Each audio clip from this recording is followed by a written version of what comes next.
മിശിഹായിൽ സ്നേഹം നിറഞ്ഞവരെ, പ്രത്യാശ നമ്മെ നിരാശരാക്കുന്നില്ല എന്ന പഠന പരമ്പരയിലെ 13ാമത്തെ ക്ലാസ്സിലേക്ക് നമ്മൾ പ്രവേശിക്കുകയാണ്.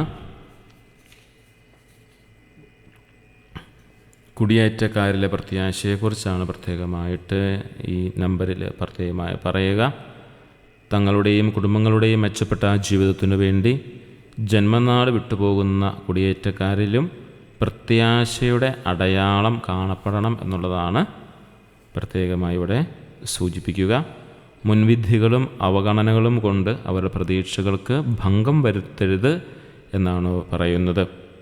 ഓരോ വ്യക്തിയുടെയും അന്തസ്സിനോട് ആദരവ് കാട്ടുന്ന വിധം അവരെ ആശ്ലേഷിക്കാൻ, സ്വീകരിക്കാൻ, അങ്ങനെ ഉത്തരവാദിത്വബോധം പ്രകടമാക്കുവാനുള്ള ചൈതന്യം നമ്മളുണ്ടാകണമെന്ന് പ്രത്യേകമായിട്ട് സൂചിപ്പിക്കുകയാണ്.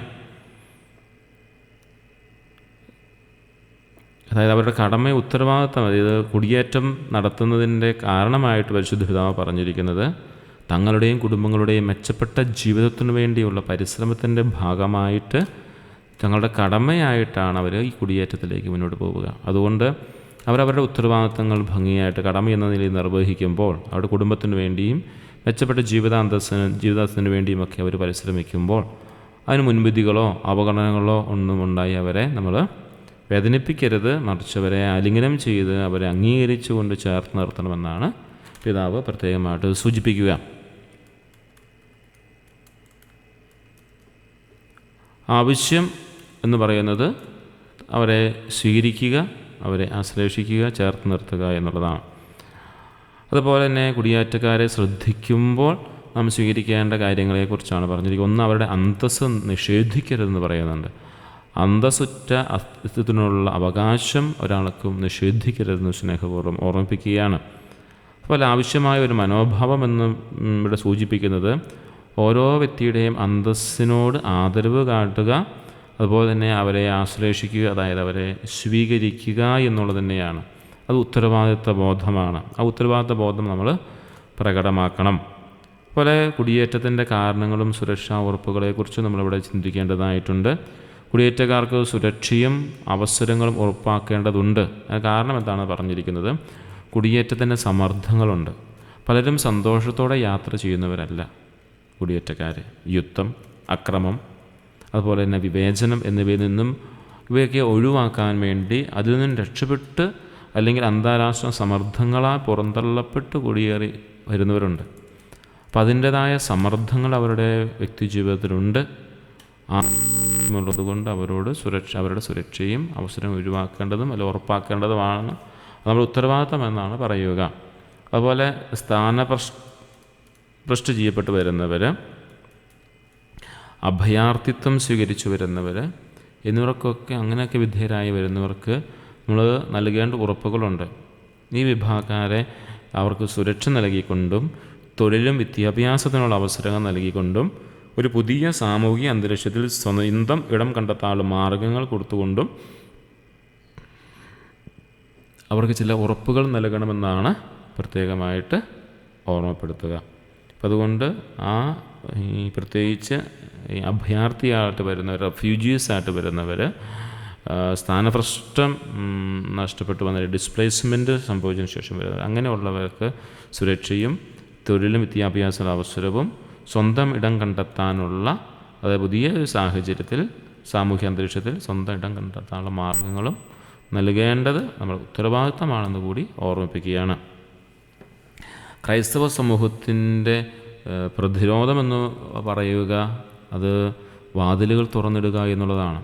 കുടിയേറ്റക്കാരെ സ്വീകരിക്കുന്നതിൽ ക്രൈസ്തവ സമൂഹങ്ങൾക്ക് വലിയ പങ്കുണ്ട് എന്ന് പ്രത്യേകമായിട്ട് ഓർക്കുക. പ്രതിരോധം തീർക്കുക എന്ന് പറയുന്നത് അവരെ കയറാതിരിക്കാൻ വേണ്ടിയുള്ള പ്രതിരോധമല്ല, ഒരു പോസിറ്റീവായിട്ടുള്ള ക്രിയാത്മകമായിട്ടാണ്. അതീവ ദുർബലരായവരുടെ അവകാശങ്ങൾ സംരക്ഷിക്കാൻ വേണ്ടി സ്വന്തം വാതിലുകൾ വിശാലമായി തുറന്നു വയ്ക്കുവാനും അതിനുവേണ്ട പ്രതിരോധം തീർക്കുവാനും ക്രൈസ്തവ സമൂഹങ്ങൾ എപ്പോഴും തയ്യാറായിരിക്കണമെന്നാണ് പറയുന്നത്. അവരെ നമ്മളോട് ചേർത്ത് നിർത്തുക, അവർക്കെതിരെയുള്ള മേഖലകളെല്ലാം മാറ്റി നിർത്തുക. ലക്ഷ്യം എന്ന് പറയുന്നത് ആരുടെയും മെച്ചപ്പെട്ട ഭാവി എന്ന പ്രത്യാശ കവർന്നെടുക്കപ്പെടാതിരിക്കാൻ വേണ്ടിയിട്ടാണ്. മെച്ചപ്പെട്ട ഭാവി എന്നൊരു പ്രത്യാശയുണ്ട്. ആ ഒരു പ്രത്യാശ നഷ്ടപ്പെട്ടു പോകരുത്, അത് കവർന്നെടുക്കപ്പെടാൻ പാടില്ല. അതുകൊണ്ടാണ് അവരെ അതീവ ദുർബലരായവരുടെ അവകാശങ്ങൾ സംരക്ഷിക്കാൻ വേണ്ടി സ്വന്തം വാതിലുകൾ തുറന്നിടണമെന്ന് പറയുന്നത്. അതിലൂടെ അവർക്കൊരു പ്രത്യാശ ജനിക്കുകയാണ് ചെയ്യുന്നത്. അതുകൊണ്ടാണ് ആ കാര്യം പറയുക. പല പരദേശികളെ സ്വീകരിക്കാം. കർത്താവിൻ്റെ ഉപമയുണ്ട്. നമ്മുടെ ഈ ഉത്തരവാദിത്വബോധത്തിൻ്റെ ആധാരമെന്നാണ് കർത്താവിൻ്റെ വാക്കുകളാണ്. വിധിനാളിൽ അന്തിമവിധിയെക്കുറിച്ചുള്ള കർത്താവിൻ്റെ മഹത്തായ ഉപമ എന്നും നമ്മുടെ ഹൃദയങ്ങളിലുണ്ട്. ഞാൻ പരദേശിയായിരുന്നു, നിങ്ങളെന്നെ സ്വീകരിച്ചു. വലിയൊരു വാക്യമാണ്. അന്തിമവിധിനാളിൽ നമ്മൾ കടക്കേണ്ട ഒരു കാര്യമാണ്. അപ്പോൾ അത് ഉദ്ധരിച്ചുകൊണ്ടാണ് പരിശുദ്ധ പിതാവ് പറയുന്നത്, ഞാൻ പരദേശിയായിരുന്നു, നിങ്ങളെന്നെ സ്വീകരിച്ചു. എൻ്റെ ഏറ്റവും വലിയ സഹോദരന്മാർ ഒരുവൻ നിങ്ങൾ ചെയ്തു കൊടുത്തപ്പോൾ എനിക്ക് തന്നെയാണ് ചെയ്തത്. മത്തായി സുവിശേഷം 25-ാം അധ്യായം 35-40 വാക്യങ്ങളാണ്.